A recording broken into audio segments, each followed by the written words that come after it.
मोगा शहर वासियों रखता हूँ को मैं अपील करता हूँ, पिछले कुछ दिनों से सारे शहर में नगर निगम चुनावों की चर्चा बहुत दे देंगे जोरों पर है। सभी राजनीतिक पार्टियां एवं उनके कार्यकर्ता निगम चुनावों की तैयारियां करने में जुटे हुए हैं। ऐसे माहौल में शहर वासियों को म्यूनिसिपल एक्ट की जानकारी देना मैं अपना नैतिक फर्ज समझता हूँ, क्योंकि बंद कर चुने हुए पार्षद, कई पार्षद ऐसे भी हैं जो एक बार नहीं बल्कि कई बार जीतकर नगर निगम में आ चुके हैं। उनको भी म्यूनिसिपल एक्ट की जानकारी नहीं है। जब तक लोकतांत्रिक ढंग से चुने हुए प्रतिनिधियों को अपने अधिकार एवं अधिकार क्षेत्र की जानकारी नहीं है, तब वह शुरू है अभी तक अपने पार्षद पद का न्याय कैसे करेंगे। इसलिए रोजाना की बातचीत, कई पार्षदों से मेरी बातचीत हुई है। जब उनसे पूछा जाता है नगर निगम एक सरकार की तरह कार्य करती है, तो वो बोलते हैं नहीं। तब बहुत अफसोस होता है। एक विकासशील देश, दुनिया भर से सबसे बड़ा लोकतांत्रिक देश, और उसके पार्षद को यह नहीं पता नगर निगम सरकार है या नहीं। साथियों, लोकल सेल्फ गवर्नमेंट बिल 1992 में लाया गया था। अब बंद कर लूं।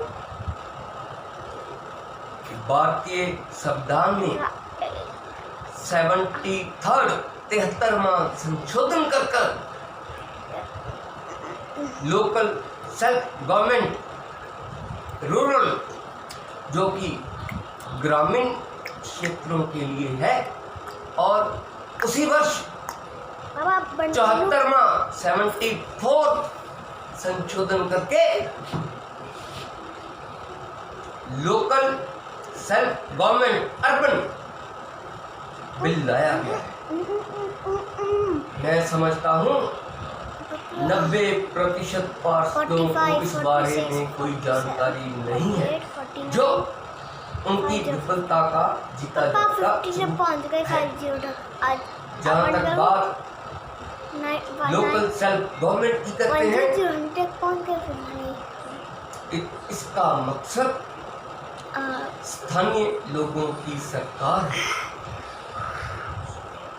जहाँ तक लोकल सेल्फ गवर्नमेंट की जरूरत की बात की जाए, हमारे राष्ट्रपिता महात्मा गांधी ने हिंदुस्तान की आज़ादी से पहले ही इसकी जरूरत पर बल दिया था।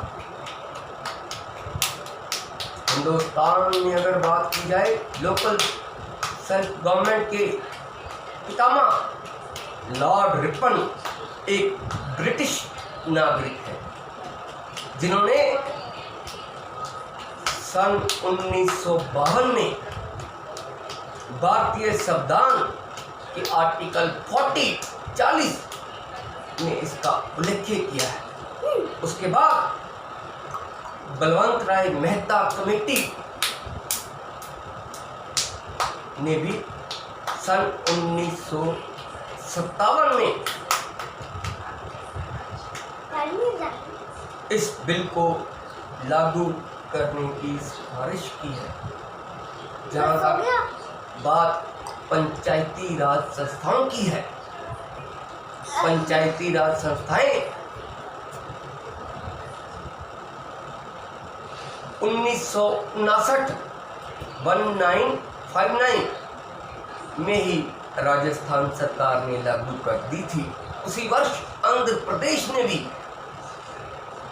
पंचायती राज संस्थाओं को लागू करने का आदेश दिया था, लेकिन उस वक्त यह राज्य सरकारों पर निर्भर था। अगर राज्य सरकार चाहे अपने प्रदेश में इस बिल को लागू कर सकती है, अगर राज्य सरकार ना चाहे तो वह इस बिल को लागू नहीं कर सकती। लेकिन सन 1992 में भारतीय संविधान में 73वां संविधान संशोधन हुआ, अब बंद कर दूं अब। जिसके तहत पंचायती राज संस्थाएं एवं local self government rural act लागू किया गया, जो हिंदुस्तान के सभी प्रदेशों में लागू करना अनिवार्य भी बनाया गया। उसी साल local self government urban bill भी लाया गया और पास किया गया, जिससे शहरी इलाकों में पंचायती राज संस्थाएं का राज सुनिश्चित किया जाए। पंचायती राज संस्थाएं एवं लोकल सेल्फ गवर्नमेंट चाहे ग्रामीण क्षेत्र या शहरी क्षेत्र हो, दोनों ही क्षेत्रों में 3 टायर सिस्टम में विभाजित की गई है। ग्रामीण क्षेत्रों में जहां गांव की पंचायत, दूसरा ब्लॉक समिति, तीसरा जिला परिषद, उसी तरह शहरी क्षेत्रों में ग्राम पंचायत, म्यूनिसिपल कमेटी और म्यूनिसिपल कॉर्पोरेशन है। ग्राम पंचायत उन क्षेत्रों में बनती है जो बड़े गांव से बदलकर शहरीकरण के लिए काम कर रहे हैं। जैसा ना तो वो गांव है ना ही शहर, इसका मतलब अर्ध शहर। जैसा मोगा जिला में फतेहगढ़ पंजतूर, फतेहगढ़ पंजतूर ऐसा क्षेत्र है जिसके पास आईना है। धर्मकोट, मोगा, कोटी, सिखान जैसे बड़े शहर। म्यूनिसिपल कमेटी उन छोटे शहरों के लिए है जिनकी आबादी 1 लाख से ज़्यादा और 3 लाख से कम है। नगर निगम वह क्षेत्र है, बड़े शहर हैं जहाँ की आबादी 3 लाख से ज़्यादा है। यही वो कारण है कि मोगा को कारपोरेशन बनाने के लिए हाँ। नगर पालिका मोगा के पूर्व अध्यक्ष अच्छा। सरदार बरजिंदर सिंह बराड़ उर्फ मक्खन और उनकी टीम ने अपने पदों का त्याग करके मोगा को कारपोरेशन बनाने का रास्ता साफ किया। मक्खन बराड़ ने मोगा शहर की आबादी कम होने के बावजूद मोगा शहर के साथ लगते इलाके जो शहर के बहुत ही नज़दीक हैं उनको मोगा नगर निगम के अधीन लाने का जो सराहनीय प्रयास किया है उसके लिए मोगावासी जत्थेदार तोता सिंह और उनके पुत्र मक्खन बराड़ के हमेशा आभारी रहेंगे। लेकिन साथियों बात ये है, नगर निगम मोगा में जो पार्षद चुने जाते हैं क्या उन्हें म्युनिसिपल एक्ट की जानकारी है? अगर नहीं तो होनी चाहिए। आम लोगों का ये मानना है कि पार्षद का कार्य उनके क्षेत्र में पड़ती गलियों की सड़कें बनाना, उनकी मरम्मत कराना, स्ट्रीट लाइट उपलब्ध कराना, सीवरेज सिस्टम सुचारू करना और गलियों नालियों की सफाई करवाना। लेकिन वह यह नहीं जानते नगर निगम और निगम के चुने हुए पार्षदों के पास जितने कार्य क्षेत्र हैं उसकी गिनती इनको नहीं पता। नगर निगम एवं लोकल सेल्फ गवर्नमेंट अर्बन के अधीन 18 कार्य क्षेत्र है। नगर निगम लोकल सेल्फ गवर्नमेंट चलाने का कार्य क्षेत्र है, लेकिन दावे से कह सकता हूँ 50 में से ज़्यादा नहीं 33%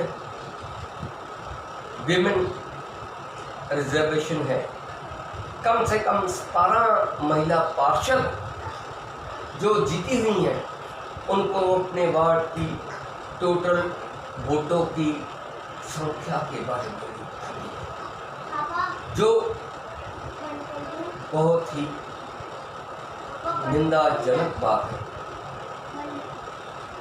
बाकी साथियों, जहाँ तक बात नगर निगम की है, मैं दावे के साथ कह सकता हूँ 1, 2 या 3 बार में कई बार नगर निगम के पार्षद चुने गए ऐसे कार्यकर्ता हैं जिन्हें आज भी म्युनिसिपल एक्ट के बारे में जानकारी नहीं है। क्या आपको पता है लुधियाना नगर निगम ने 250 पुलिसकर्मी डिप्यूट किए हैं। मुंबई महानगर पालिका हिंदुस्तान की सबसे अमीर कॉर्पोरेशन है जिसका बजट पंजाब जैसे राज्य से 2.5 गुना ज़्यादा से भी ज़्यादा है। इसलिए साथियों, नगर निगम हाउस मिनी विधानसभा की तरह है। जिस तरह विधानसभा में सेशन चलता है उसी तरह नगर निगम में भी सत्ता पक्ष विपक्ष विजिटर गैलरी दर्शक दीर्घा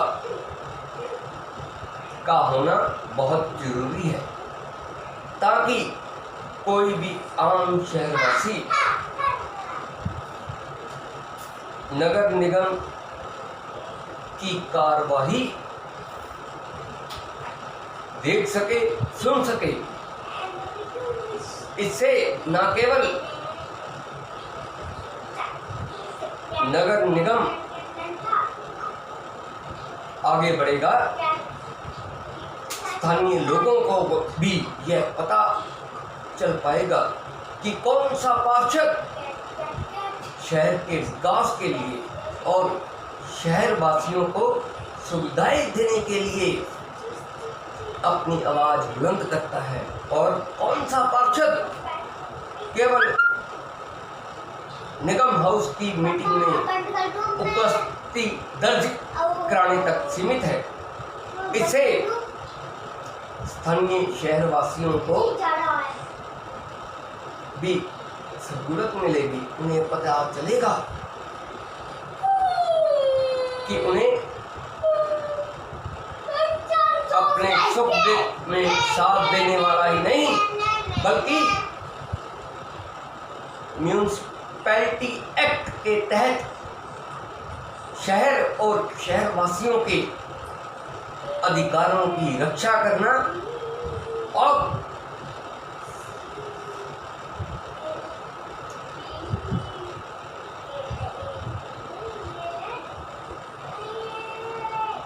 लोकल सेल्फ गवर्नमेंट के तहत प्रदान की गई शक्तियों का पालन करता भी जानता है, जिससे राजनीति को एक पॉजिटिव दिशा मिलेगी। क्योंकि अब तक तो सभी राजनीतिक पार्टियों में पार्टी में रसूख रखने वाले पुरुष नेताओं के परिवारों से संबंधित महिलाओं को पार्टी टिकट दी जाती है, लेकिन मोगा में पढ़ी लिखी समाज सेवी महिलाओं की कोई कमी नहीं है। मोगा की कई महिलाएं समाज सेवा करने के साथ साथ कोरोना काल में जब सारी दुनिया अपने घरों में कैद होकर रह गई थी, मोगा की कुछ महिलाओं ने जरूरतमंद परिवारों को राशन भी पहुंचाया, मास्क बांटे, फेस शील्ड बांटी, सैनिटाइजर बांटे। इसके साथ साथ लोगों को अपनी सेहत के प्रति सचेत करने के साथ साथ निःशुल्क योगा क्लासेस आयोजित की। लेकिन इन महिलाओं ने सक्रिय राजनीति में भाग लेना शुरू नहीं किया। मेरी इन महिलाओं से भी गुजारिश है कि समाज सेवा और में सक्रिय रूप से अगर महिलाएं भाग ले सकती है तो नगर निगम चुनावों में क्यों नहीं। अगर समाज सेवा में सक्रिय महिलाएं नगर निगम चुनावों में सक्रिय रूप से भाग ले तो यह महिलाएं जो पहले से ही मोगा शहर एवं आसपास के इलाकों में लोकप्रियता हासिल कर चुकी है, उनके जीतने की संभावना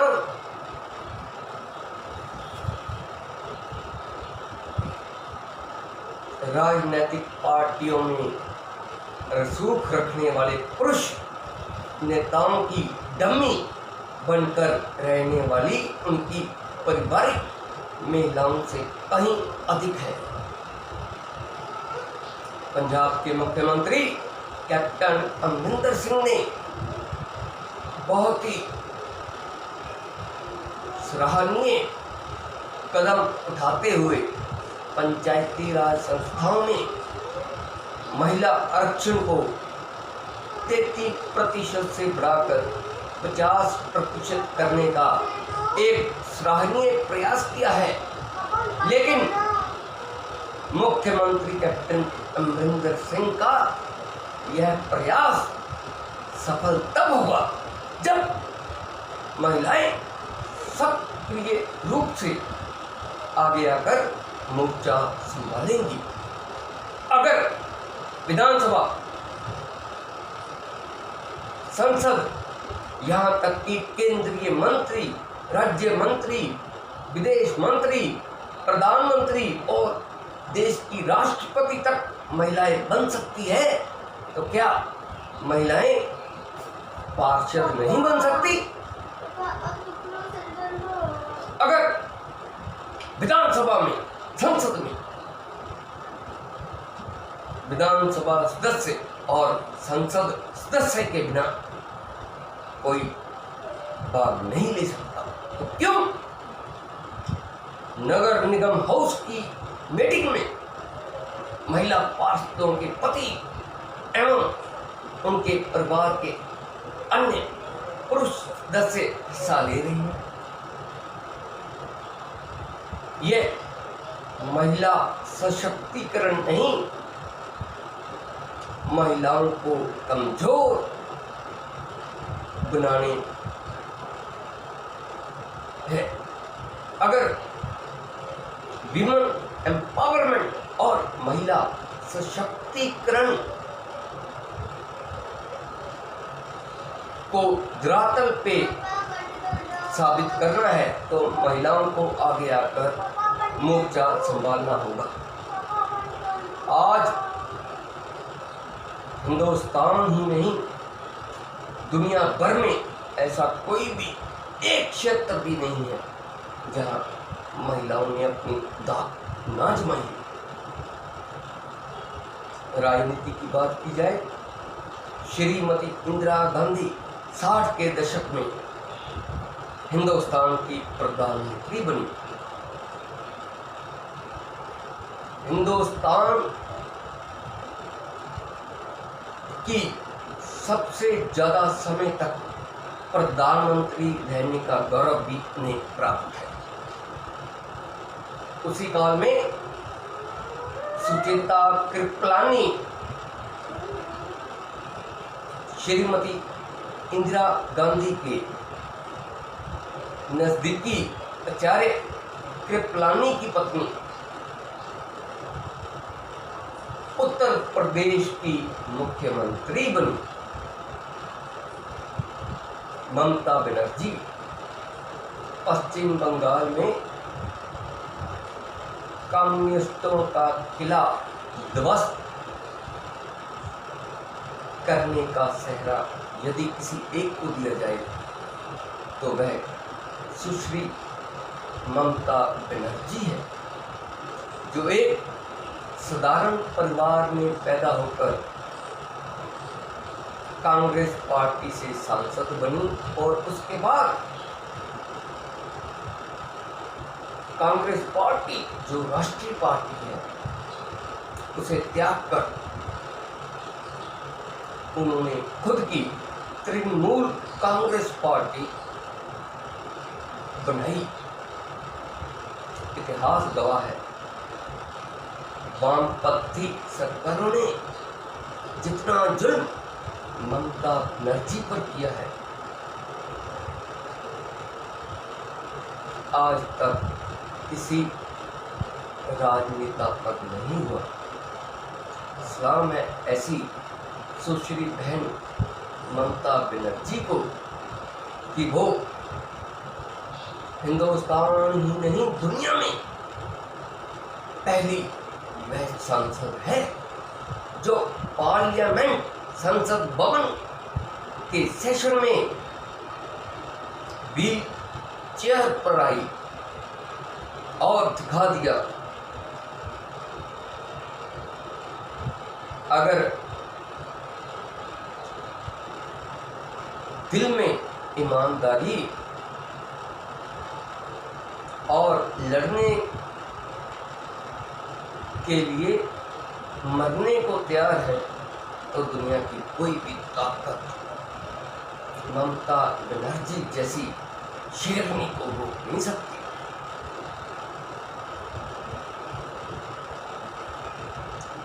जहां तक बात है भारतीय राजनीति की,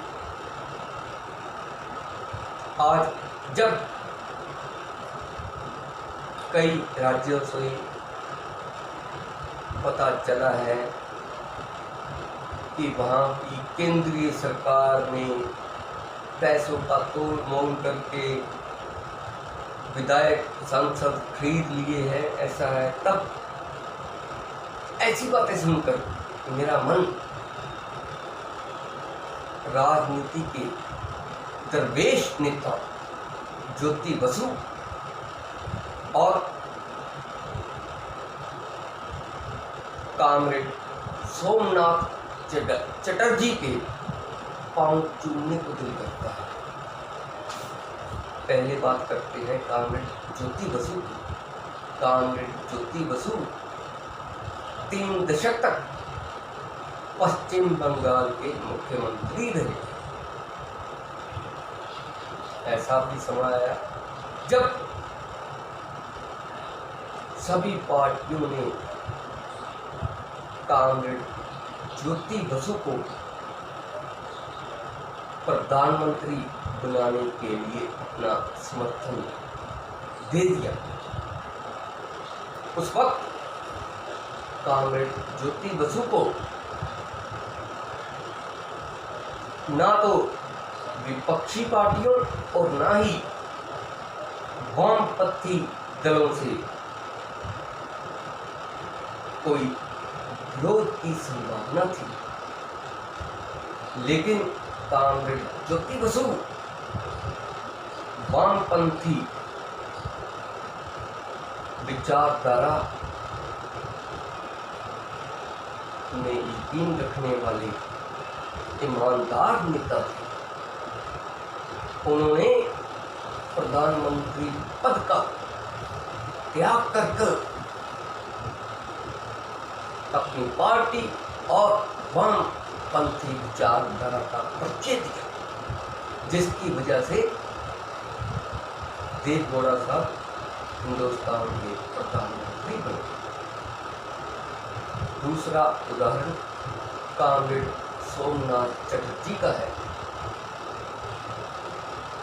कामरेड सोमनाथ चटर्जी भारतीय संसद के स्पीकर और संसद अध्यक्ष जैसे गरिमा पूर्ण पद पर रह चुके हैं। बात उस समय की है जब परमाणु समझौते के नाम पर वामपंथी दलों ने कांग्रेस का बाइकाट करना शुरू कर दिया। तब वामपंथी नेताओं ने कामरेड सोमनाथ चटर्जी को वामपंथी पार्टियों का साथ देने और कांग्रेस का विरोध करने के लिए कहा। कामरेड सोमनाथ चटर्जी जो असूलों, ईमानदारी और निर्भीक कम्युनिस्ट नेता के तौर पर जाने जाते हैं, उन्होंने स्पष्ट कर दिया, मैं संसद का मेंबर कम्युनिस्ट पार्टी की तरफ से बनाया गया हूँ। इस पार्टी का मुझ पर जो एहसान है उसे कभी बुलाया नहीं जा सकता, लेकिन इसी पार्टी की वजह से, इसी वामपंथी पार्टी की वजह से मुझे लोकसभा का अध्यक्ष बनने का सौभाग्य प्राप्त हुआ और लोकसभा अध्यक्ष के नाते मैं किसी एक पार्टी से संबंध रखने की बजाय पक्ष, सत्ता पक्ष और विपक्ष के सभी सांसदों का अध्यक्ष हूं। सरकार को चलाना मेरी जिम्मेदारी है। इसलिए किसी विशेष पार्टी से संबंध होने के चलते मैं पार्लियामेंट भंग नहीं कर सकता। चाहे तो आप मुझे पार्टी की प्राथमिक सदस्यता से भी निलंबित कर दें। धन्य है वो मां जिसने सोमनाथ चटर्जी जैसे निर्भीक, असूलवान, ईमानदार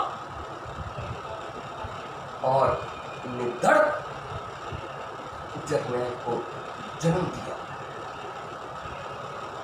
आज सोमनाथ चटर्जी चाहे हमारे बीच में नहीं है,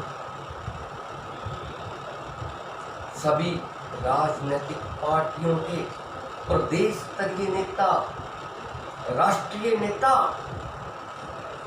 सोमनाथ चटर्जी का नाम बड़े ही सम्मान के साथ लेते हैं। क्यों?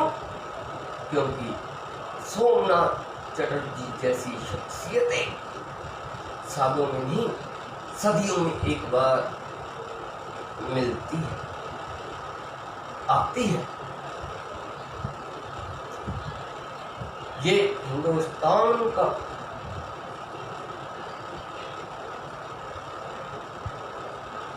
खुशकिस्मती है कि हिंदुस्तान में सोमनाथ चटर्जी, राम मनोहर लोहिया, जयप्रकाश नारायण, जवाहरलाल नेहरू, वल्लभ भाई पटेल, डॉक्टर भीमराव अंबेडकर, सुभाष चंद्र बोस, बृजेश्वर दत्त, कॉमरेड सतपाल डांग, कॉमरेड नपुत्री पगन, कॉमरेड ज्योति बसु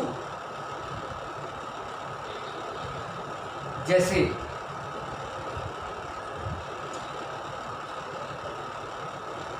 नेताओं ने जन्म लिया। आज भी आवश्यकता उन जैसे नेताओं की है। शायद आपको पता नहीं, कुछ समय पहले फिलीपाइंस के राष्ट्रपति भारत दौरे पर आए थे और उन्होंने संसद भवन में संबोधित करने के बाद भारतीय केंद्रीय मंत्रियों और सांसदों से बातचीत की। उन्होंने सभी से यह प्रश्न पूछा, बट आर यू डूइंग? किसी भी सांसद ने इसका उत्तर नहीं दिया। फिर उन्होंने अपना प्रश्न पूछने का अंदाज बदलकर पूछा कि आपकी कमाई का साधन क्या है?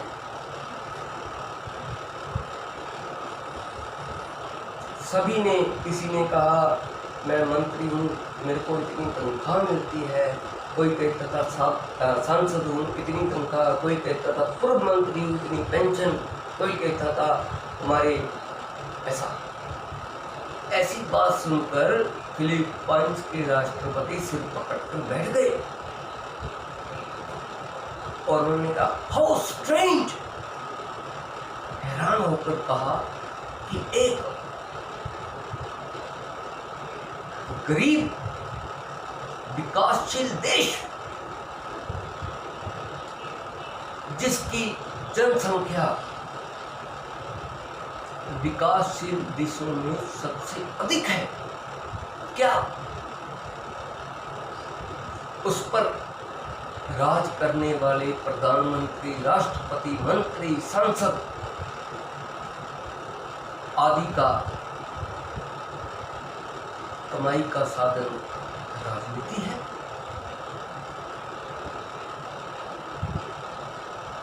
तब शौक हटने के बाद वो मुस्कुराए और उन्होंने कहा कि मैं फिलीपाइंस का राष्ट्रपति हूँ, लेकिन मेरी कमाई का साधन कृषि है।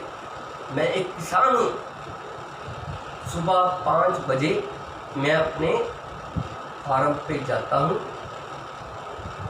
और सभी कार्य देखने के बाद अपने मुलाजिमों को निर्देश देने के बाद 9 बजे अपने घर पर वापस आ जाता हूँ। उसके बाद 10 बजे फिलीपाइंस का राष्ट्रपति अपनी ड्यूटी निभाता है। क्या हिंदुस्तान के राजनेता ऐसे बन सकते हैं? ये तो शुक्र है फिलीपाइंस के राष्ट्रपति साहब का, जो उन्होंने हिंदुस्तान की पूरी कहानी नहीं सुनी। उन्हें यह नहीं मालूम कि जिन राजनेताओं ने कहा है कि उनकी कमाई का साधन तनख्वाह, पेंशन और भत्ते हैं, वह तो हिंदुस्तान के सबसे ईमानदार राजनीतियों में से हैं। अगर उन्हें सच्चाई पता चल जाती तो हाल क्या होता? सच्चाई यह है, हिंदुस्तान के राजनेताओं की कमाई का मुख्य साधन शराब माफिया, रेत माफिया, ड्रग माफिया, भूमि mafia, education mafia, health mafia और अंडरवर्ल्ड है। जहां तक कमाई के साधन की बात की जाए, हिंदुस्तान का बच्चा बच्चा जानता है, जब सत्ता अपनी हो, कमाई का मुख्य साधन तो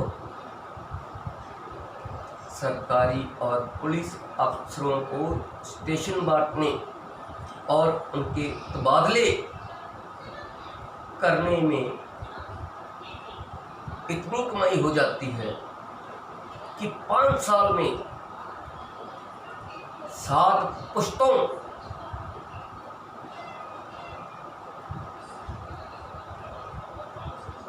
का खर्चा भी कम पड़ जाता है।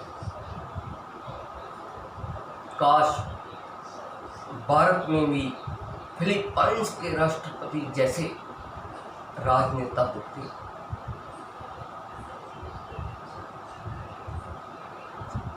कभी ना कभी तो यह होगा ही, और होना निश्चित है। भगत सिंह ने जब क्रांति की आवाज उठाई थी, उसे भी लोग पागल कहते थे, लेकिन 1947 में अगर भारत आजाद हुआ है तो वो शहीद आजम भगत सिंह, राजगुरु सुखदेव, मदन लाल टिंगरा, भक्ति बरन चोरा, चंद्रशेखर आजाद, राम प्रसाद बिस्मिल, बिस्मिल्लाह खान, जितेंद्र नाथ, बटुकेश्वर दत्त, जितेंद्र लेडी, उधम सिंह, करतार सिंह सराभा वर्गे शहीदां दी कुर्बानियां दे कारण ही मिलिया। और अंग्रेज कोई ढीक च सानू आजादी नहीं दे गए। साथियों, हक ना तो मंगे मिलते हैं, ना ही भीख च मिलते। हक पाने लई संघर्ष करना पैंदा। कि तुहानू पता, प्रोविडेंट फंड जो शुरू होया तो एम्पलाई कहते सी साडे पैसे कटे आ, उन्होंने नाल ही नहीं सी। वो कहते साढ़े नाल ठगी करते हैं, पर मालक ठगी करी जाते सी। वो कहते कटने पैने इन्ने, ये नहीं पता सी जे 500 रुपया मालक थोड़ा कटते हैं तो 500 रुपया मालक जमा कराना पऊ, थोड़ा 1000 जमा हो। इस तरह कानून तो बने हैं, लाज बने हैं, सानू फैसिलिटीज भी मिली है, पर लोगों को इसकी जानकारी नहीं।